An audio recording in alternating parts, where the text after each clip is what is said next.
Nodarbinātības valsts aģentūras sadarbībā ar Eiropas sociālo fondu īstenotais projekts darba praktizēšanas pasākumu nodrošināšanai decembrī noslēgsies. Daudzi no bezdarbniekiem šo 2 gadu laikā atraduši darbu tajās pašvaldību iestādēs, uz kurām savulaik devušies strādāt tā saucamā 100 latu stipendijātu pasākumu ietvaros. Pēc iesaistīšanās darba praktizēšanas pasākumā pašvaldībā dzīve pavērsās uz labo pusi arī Ludmilai un Inesei. Es biju reģistrējusies kā bezdarbnieks Nodarbinātības valsts aģentūrā un biju pieteikusies 100-latnieku programmā. Un tad man nosūtīja šurp strādāt. Nostrādāju šeit 6 mēnešus, apkopu vecos ļaudis un palīdzēju viņiem. Kontaktējos ar viņiem, baroju, lasīju grāmatas, lasīju viņiem radinieka vēstules tiem, kuri paši nevarēja to izdarīt. Tāpat arī gājām pastaigā pa šo jauko parku, kas šeit ir.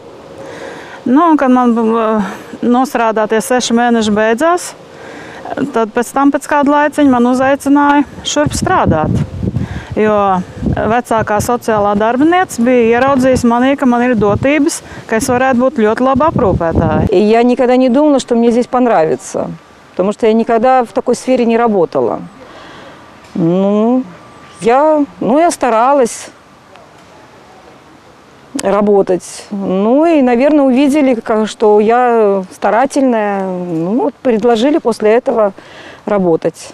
Я ухаживаю за людьми, кормим, переодеваем, моем, убираем за ними, разговариваем, поддерживаем их. Gan Inese, gan Ludmila šobrīd ir vienīgās savu ģimeņu apgādnieces, un abas neslēpj, ka tieši darba praktizēšanas pašvaldībās pasākums savulaik kļuvis par to impulsu, kas ļāvis atkal atgriezties normālā dzīvē. Es esmu atkal iegūst stabilitāti. Tā es biju tā, it kā piekārta gaisā, tagad es esmu nostājusies atkal. Man ir savi ienākumi, man ir savi pienākumi. Es no rīta pieceļos un man ir ko darīt. Man tā jādomā, kur es likšu savu brīvo laiku. Arī darba devēji atzīst, ka darba praktizēšanas vietu izveidošana viņiem nereti ļauj atrast sev vajadzīgos darbiniekus. Līgums ir no 2009. gada. Mums ir ar šiem stipendijātiem oktobra mēnesi, un pa šo laiku mums ir izgājuši cauri apmēram 155, 160 šie stipendijāti. Praktiski uz šo momentu mums ir 25 stipendijāti strādā pie mums. Un patstāvīgā darbā esam pieņēmuši 13 stipendijātus. Priekš man kā darba devēja, tas ir ļoti, ļoti labs variants, kā atlasīt darbiniekus. Jo tev ir reāli praksē, viņi nāk, strādā, tu redzi, kāda ir attieksme, kuriem ir attieksme tiešām, kuri vēlās to darbu, kur vēlās strādāt. Un mēs arī pēc tiem kritērijiem arī izvēlamies. Ja mums veidojas vakanta vieta, mēs bieži vien vienkārši atrodam vecos telefonus, sazvanām un piedāvājam. Rīgā un Rīgas novados projekta darbības laikā bija izveidotas vairāk kā 8,5 tūkstoši darba praktizēšanas vietas, un no 2009. gada tajās strādājuši vairāk kā 13 tūkstoši bezdarbnieku. Daudziem no viņiem dalība pasākumā ļāvusi atrast ne tikai darbu, bet arī savu ceļu dzīvē. 10% jau projekta laikā iekārtojās darbā. Viņi iekārtojās citās darba vietās, gan tajās pašās pašvaldībās, kur viņi jau strādāja, gan arī citos uzņēmumos un privātajos.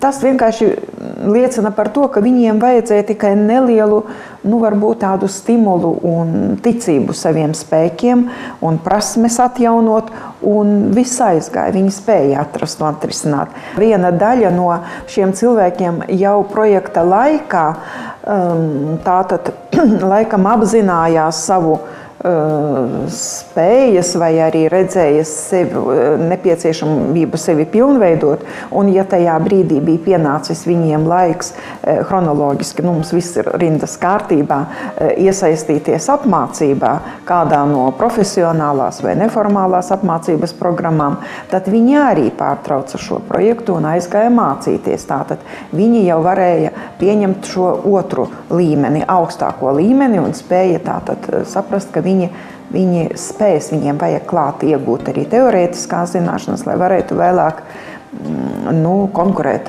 darba tirgu un drošāk justies. Mums ir konkrēti piemēri tieši no izglītības departamenta.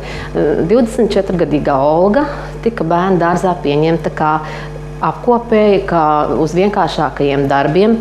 Un parādot savu iniciatīvu, jā, tādu vēlmi strādāt, viņai piedāvāja pastāvīgu darbu. Skolotāja, teiksim, auklītes skolotāja palīga amatā. Ja? Un paralēli viņa sāka vēl studēt, jo viņai šis darbs, teiksim, nepatikās. Ja? Tātad cilvēks patiesībā atrada savu profesiju caur šo projektu. Un ir mums arī Benita, kas arī līdzīgi ir iestājusies Tehniskajā universitātē un arī tagad ir palikuši šajā bērnu dārziņā un strādā ar mazajiem bērniņiem. Mums tāpat ir pieredze Rīgas sociālā dienestā, kad ir 2 cilvēki aizgājuši studēt sociālo darbu, ja, kas ir tāds, manuprāt, ļoti apsveicams solis. Ilgstoši bez darba esošie cilvēki šā projekta ietvaros visā Latvijā paveikuši daudz vajadzīgu sociāla labuma darbu, kuriem pašvaldībās bieži vien pietrūka darba roku. Tā bija gan apkārtnes sakopšana, gan dažādi remonta darbi, gan dārzu un parku sakopšana vasarā un sniega tīrīšana ziemā. Tas nozīmīgākais, manuprāt, pirmkārt ir sociālās aprūpes sfēra.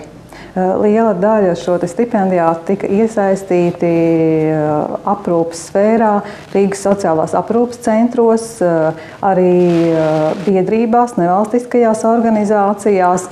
Un šī darba rezultātā, manuprāt, ir ļoti uzlabojusies arī dzīves kvalitāte veciem cilvēkiem sociālās aprūpes centros, jo viņi biežāk ir izgājuši pastaigāties, viņiem ir bijusi iespēja komunicēt, sarunāties, priekšā lasīts, viņiem ir pastaigās arī cilvēki ar invaliditāti pavadīti dažādās ekskursijās, pārgājienos. Ļoti nozīmīgs projekta dalībnieku devums bijis arī nevalstisko organizāciju atbalstam. Rīgā vien Labklājības departaments sadarbojas ar 25 nevalstiskajām organizācijām, un tajās bija izveidotas daudzas darba praktizēšanas vietas. Mums ir, piemēram, insultu pārcietušo cilvēku biedrība, un tur strādā 60 stipendijāti, kas atbalsta šos cilvēkus dažādu mājas darbu veikšanā, pavada jau uz veselības aprūpes iestādēm, uz veikaliem un veic ģenerāla tīrīšanas mājās un tādas lietas. Ja. Un arī rehabilitācijas centrs mēs esam līdzās, kur ir bērni ar invaliditāti. Ja. Šie stipendijāti asistē, lai pavadītu šos bērnus ekskursijās un dažādos pasākumos. Tāpat ir humānās palīdzības centros strādā daudz stipendijātu, tātad šķiro drēbes, dala drēbes. Vēl nozīmīgs resursu stipendijātu bija. Šajos gados tika dalīts Eiropas Savienības pārtikas pakas, tad viņi arī piedalījās šo pārtikas paku pasēšanā un dalīšanā. Ja.